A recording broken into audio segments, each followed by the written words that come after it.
Hello students, हमने six class और seventh class में तंतु से रेशे और रेशे से वस्त्र तक किया था।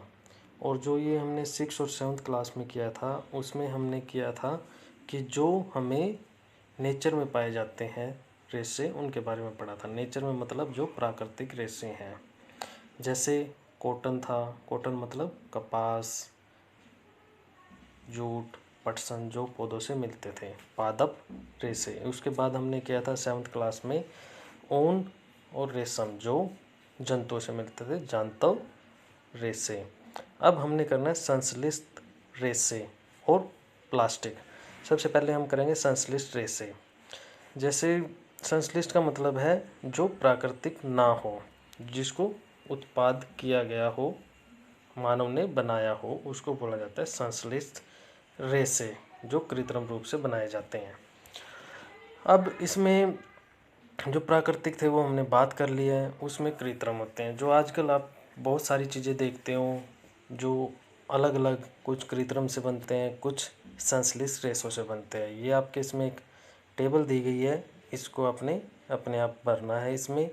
जैसे अब हम इसमें नीचे देखते हैं कि कपास, ऊन, रेशम पौधे अथवा जंतुओं से प्राप्त होते हैं। दूसरी ओर संश्लिष्ट रेशे मनुष्य द्वारा बनाए जाते हैं, इसलिए ये संश्लिष्ट अथवा मानव निर्मित रेशे कहलाते हैं।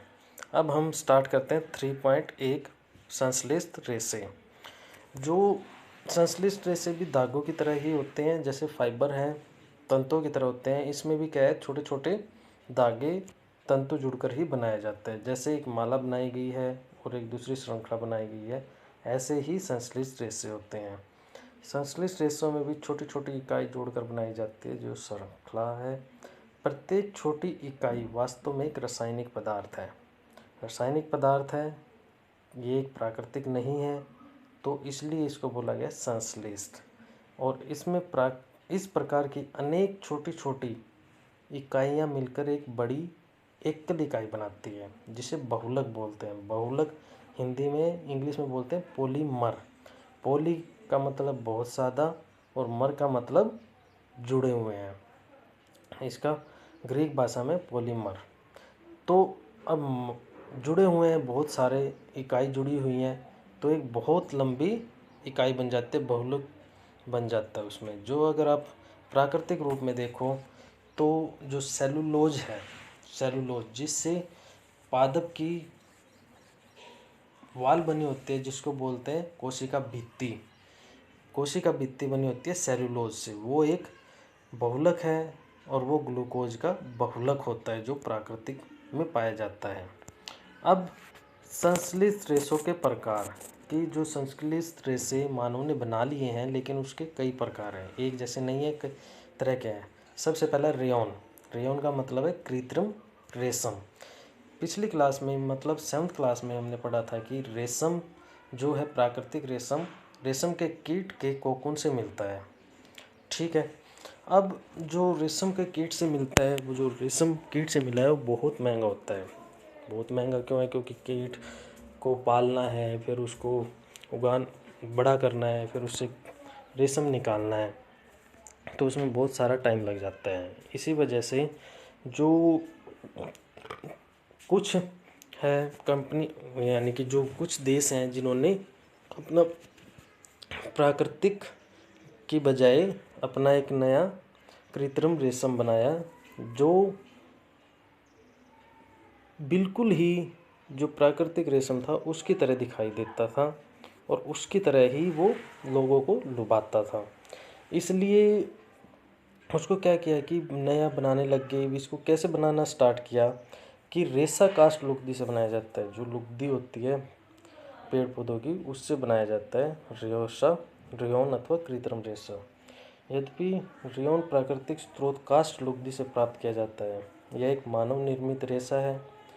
यह रेशम से सस्ता होता है, परंतु इसे रेशों के समान बुना जा सकता है। इससे रंगों की कई किस्मों में रंगा जा सकता है। रेयॉन को कपास के साथ मिलाकर बिस्तर की चादरें बनाते हैं अथवा ऊन के साथ मिलाकर कालीन तथा गलीचे बनाते हैं। जैसे ये बना रखे हैं रेयॉन से निर्मित, ये कालीन होगा, ये कपड़े हो गए।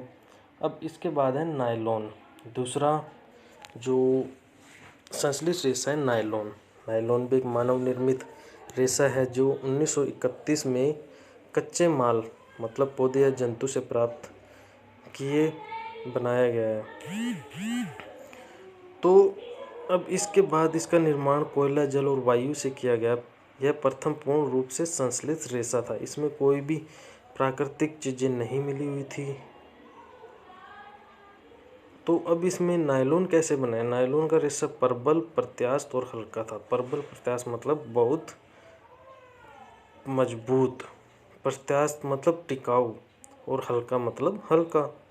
यह एक चमकीला, धुलने से सुगम, अतः यह कपड़ों के निर्माण हेतु बहुप्रचलित था। नायलॉन से क्या पैराशूट भी बन सकते हैं?